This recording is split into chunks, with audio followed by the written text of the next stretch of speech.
రాష్ట్రంతో పాటు నెల్లూరు జిల్లాలో రైతులు అనేక రకాలైనటువంటి ఇబ్బందులకి యాతనకి గురవుతున్నటువంటి నేపథ్యంలో మా నాయకుడు మాజీ ముఖ్యమంత్రి వర్యులు వైఎస్ఆర్ కాంగ్రెస్ పార్టీ అధ్యక్షులు వైఎస్ జగన్మోహన్ రెడ్డి గారి పిలుపు మేరకు ఈరోజు అన్నదాత పౌరు కార్యక్రమానికి శ్రీకారం చుట్టి అందులో భాగంగా రాష్ట్ర వ్యాప్తంగా రైతుల పక్షాన నిలబడి ఈ ప్రభుత్వం అనుసరిస్తున్నటువంటి రైతు వ్యతిరేక విధానాలను నిరసిస్తూ ఒక కార్యక్రమాన్ని రూపొందించి అందులో భాగంగా రైతుల సమస్యలకు సంబంధించి పరిష్కరించండి అని చెప్పి కోరడానికి ప్రతి రెవెన్యూ డివిజన్ పరిధిలో ఒక కార్యక్రమాన్ని ఏర్పాటు చేసి ఆయా నియోజకవర్గాలు ఆయా రెవెన్యూ డివిజన్లో ఉండేటువంటి ఆ రెవెన్యూ ఆర్డీఓలకి వినతి పత్రాలు ఇచ్చేటువంటి కార్యక్రమానికి ఈరోజు శ్రీకారం చుట్టాం.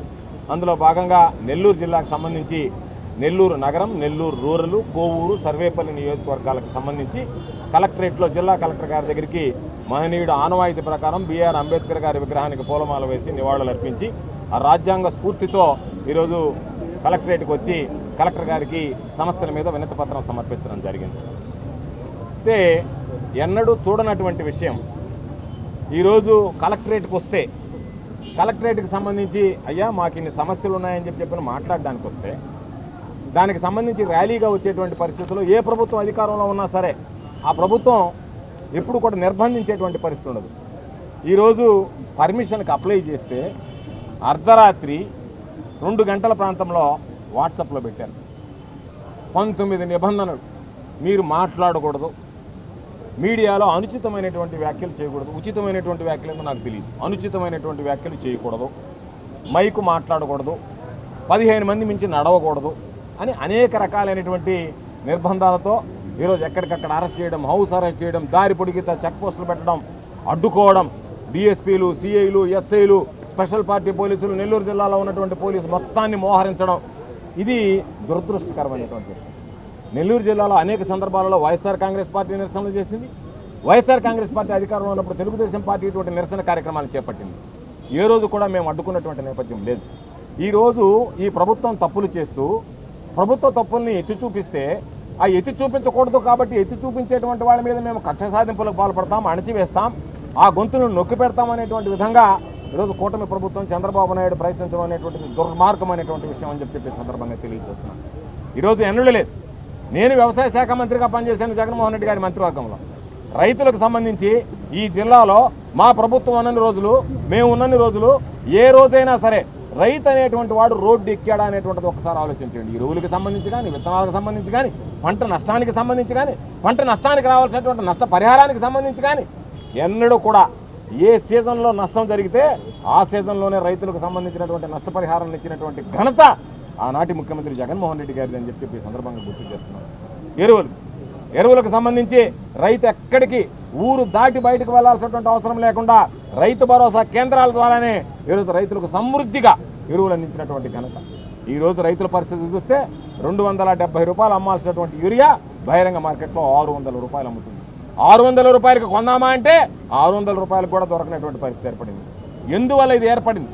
చంద్రబాబు నాయుడు గారిని మేము అడిగేది, మీరు సమావేశాలు పెట్టి పదే ఖబర్దార్ ఎవరన్నా మాట్లాడితేనంటున్నావు, మాకు ఇన్ని లక్షల టన్నుల యూరియా తెచ్చానంటున్నావు, నువ్వు తెచ్చినటువంటి ఈ లక్షల టన్నుల యూరియా ఏమైంది అని మేము అడుగుతున్నాం, దానికి సమాధానం చెప్పమంటున్నాం. ఈరోజు రైతులకు అందలేదు. రైతులకు అందితే రైతుల పాపం అక్కడ పట్టుకొని కొట్లాటలు, రకరకాలు ముష్టిఘాతాలు, అనేక రకాలైనటువంటి ఇబ్బందులు, రైతులు ఎండకెండి వానక తడితే వాళ్ళ ఆరోగ్యం పాపం ఈరోజు కుంగి కృషించిపోయేటువంటి పరిస్థితి ఏర్పడింది. కాబట్టి మీరు దీన్ని డైవర్ట్ చేశారు ఉద్దేశపూర్వకంగా. నేను గతంలోనే మాట్లాడా, ఏ రోజైనా సరే 50% ఎరువుల డేరాలకు ఇవ్వాల్సి ఉంటే 50% కన్నా ఎక్కువ ఇచ్చామని చెప్పి సాక్షాత్తు ఈ రాష్ట్ర వ్యవసాయ శాఖ మంత్రిగా ఉన్నటువంటి అచ్చెన్నాయుడు గారు ప్రెస్ మీట్లో మాట్లాడారు. 50% రైతుల కడుపు కొట్టి, రైతులను నడ్డి విరిచి 50% దాటి ప్రైవేట్ వ్యాపారాలకు ఇవ్వాల్సినటువంటి అవసరం మీకు ఏమొచ్చింది? ఏమి ఆశించి ఈరోజు రైతులకు సంబంధించి మీరు ద్రోహం చేసి ప్రైవేట్ వ్యాపారులకు మీరు యూరియా అందించారనేటువంటి దానికి సమాధానం చెప్పాల్సినటువంటి అవసరం ఉంది. 200 కోట్ల రూపాయలు ఈరోజు దాదాపుగా చేతులు మారాయి. ఈ 200 కోట్ల రూపాయల కమిషన్లో కక్కుర్తిపడి మీరు, మీ పాలకులు, కూటమి ప్రభుత్వంలో ఉండేటువంటి వాళ్ళందరూ రైతులకు ద్రోహం చేసి ఈరోజు రైతులు నానా ఇబ్బంది పడి ఒక పక్క అతివృష్టి, అనావృష్టితో ఈరోజు రకరకాలైనటువంటి ఇబ్బందులు పడేటువంటి పరిస్థితి ఏర్పడింది. ఇంత దురదృష్టమైనటువంటి పరిస్థితిని ఎన్నడూ చూడలేదు. ఎందుకంటే చంద్రబాబు నాయుడు ఏ రోజున్నా సరే రైతులకు అరిష్టమైనటువంటిది గుర్తుంచుకోండి. వ్యవసాయం శుద్ధ దండగా అన్నటువంటి వ్యక్తి, మహానేత రాజశేఖర రెడ్డి గారు చంద్రబాబు నాయుడు తర్వాత వ్యవసాయం పెద్ద పండగ అంటే జగన్మోహన్ రెడ్డి గారు రైతు బాగుంటేనే రాష్ట్రం బాగుంటుందని చెప్పి దానిని ఆచరించినటువంటి వ్యక్తి. కాబట్టి ఈరోజు యూరియాకు సంబంధించినటువంటి సమస్య, దీనితో పాటు నెల్లూరు జిల్లాకు సంబంధించి రెండో పంట ధాన్యం ఈరోజు దిగుబడి ప్రారంభమైంది, కోతలు ప్రారంభమయ్యాయి, ధాన్యం మార్కెట్లోకి వచ్చింది. కేఎన్ఎం వెరైటీ ఏదైతే ఉందో దానికి సంబంధించినటువంటి గిట్టుబాటు ధర 19,770 రూపాయలు ఉంటే గతంలో 19,400 రూపాయలు ఉంటే మార్కెట్లో 24,000 నుంచి 25,000 రూపాయల వరకు కొనుగోలు చేసినటువంటి నేపథ్యం ఉంది. పుట్ట 850 కేజీలు. ఈరోజు ఈ ప్రభుత్వం అధికారంలోకి వస్తే 15,000 కొనుగోలు చేస్తున్నారు. అదేవిధంగా 1000 పదులు చూస్తే 14,000కు అడిగేవాళ్ళు లేరు అని చెప్పి రైతులు కూడా వెళ్ళబోసుకుంటున్నారు. ఎంత దారుణమైనటువంటి పరిస్థితులు ఏర్పడ్డాయంటే జిల్లా కలెక్టర్ గారితో జాయింట్ కలెక్టర్ గారితో మాట్లాడితే ధాన్యం కొనుగోలు కేంద్రాలు ఏర్పాటు చేయమని మాకు ఎటువంటి ఆదేశాలు లేవు అని చెప్తున్నారు. దాదాపుగా 10 రోజులు పూర్తయ్యాయి. మరో 15 రోజులు 20 రోజుల లోపల రైతులకు సంబంధించినటువంటి ధాన్యం కోతలు పూర్తవుతాయి. మధ్యలో ఎవరో ఒకరు దళారులు దోచుకుపోతారు. రైతులు అన్ని విధాలా నష్టపోయేటువంటి పరిస్థితి ఏర్పడింది. ఇప్పటికే రైతుకు సరాసరి 25,000 రూపాయలు ఒక్క ఎకరా వరి పంట మీద నష్టపోయేటువంటి దుర్మార్గమైనటువంటి పరిస్థితులు ఉన్నాయి. దీని గురించి మాట్లాడితే నేను ఒక్క గింజ కూడా కొనలేను అని చెప్పి ఈరోజు తేల్చి చెప్పాడు. జగన్మోహన్ రెడ్డి గారు ముఖ్యమంత్రిగా ఉన్నప్పుడు మార్కెట్లో రేట్లు పెరిగాయంటే ఒక్కొక్క ఆయన ఒక్కొక్కటి చెప్తుంటాడు. అక్కడ యుద్ధం వచ్చింది, ఇక్కడ యుద్ధం వచ్చింది, పెరిగిందని. కాదు, యుద్ధాల వల్ల పెరగలే. జగన్మోహన్ రెడ్డి గారు ముఖ్యమంత్రిగా ఉన్నప్పుడు ఎందుకు రేట్లు పెరిగాయి అంటే జగన్మోహన్ రెడ్డి గారు ధాన్యం కొనుగోలు ప్రారంభించాడు. 3,000 కోట్ల రూపాయలతో ధరల స్థిరీకరణ నిధి ఏర్పాటు చేశాడు.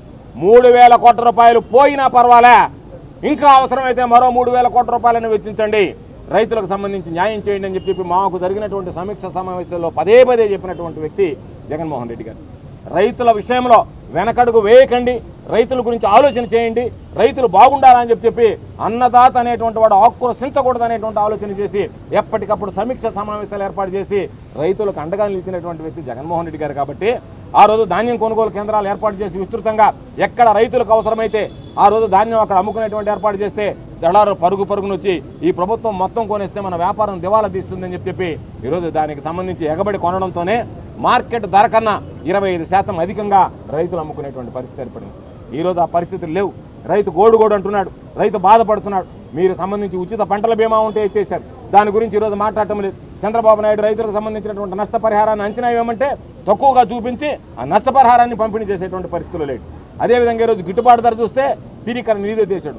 మిర్చి రైతులు, పత్తి రైతులు, మామిడి రైతులు, చివరికి ఈరోజు ఉన్నటువంటి ఉల్లి రైతులు ఎవరు పట్టినా సరే గోడు మనడం తప్ప అయ్యా మాకు గిట్టుబాటు ధర కల్పించండి, మా కుటుంబాలను ఆదుకోండి, ఆత్మహత్యలే మాకు శరణ్యం అని చెప్పి రైతులు ఒక పక్క ఆత్మహత్యలకు పాల్పడుతున్నా ఏ మాత్రం దయార్థ హృదయం లేకుండా రైతులు ఏమైపోయినా పర్వాలేదు. నేను అడుగుతున్నా, చంద్రబాబు నాయుడు గారు ఈ మధ్య అన్నాడు, ఏమన్నాడు, మీరు నీళ్లు కనపడితే వరేసుకుంటారా, వరేసుకునేదాన్ని మీ లక్ష్యం అన్నాడు.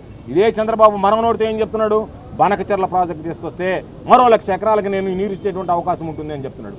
నువ్వు నీళ్లు ఇచ్చి కొనకుండా బనకచెర్ల ప్రాజెక్టు ముఖ్య ఉద్దేశం ఉన్న నీళ్లతో రైతులు వేసుకున్నటువంటి పంటలను కొనకుండా నువ్వు బనకచెర్ల గురించి ఆరాటపడుతున్నావంటే ఏ విధంగా అయితే అమరావతికి సంబంధించినటువంటి దాంట్లో బంగారు బాతులాగా కమిషన్లు గుర్తుపడ్డావో అదేవిధంగా బనకచెర్ల ప్రాజెక్టుతో కాంట్రాక్టులు ఇచ్చి టెండర్లు ఇచ్చి డబ్బులు చేసుకుందాం, కమిషన్లు తీసుకొని మొబిలైజేషన్ అడ్వాన్స్ కింద ఇచ్చి వెనక మరలా మనం ఆ 10% వెనక్కి తీసుకుందాం అనేటువంటి దుర్మార్గమైనటువంటి ఆలోచన, దోపిడీ విధానం తప్ప ఎక్కడ రైతుల గురించి, రైతుల శ్రేయస్సుల గురించి ఆలోచన చేసేటువంటి పరిస్థితులు లేదు.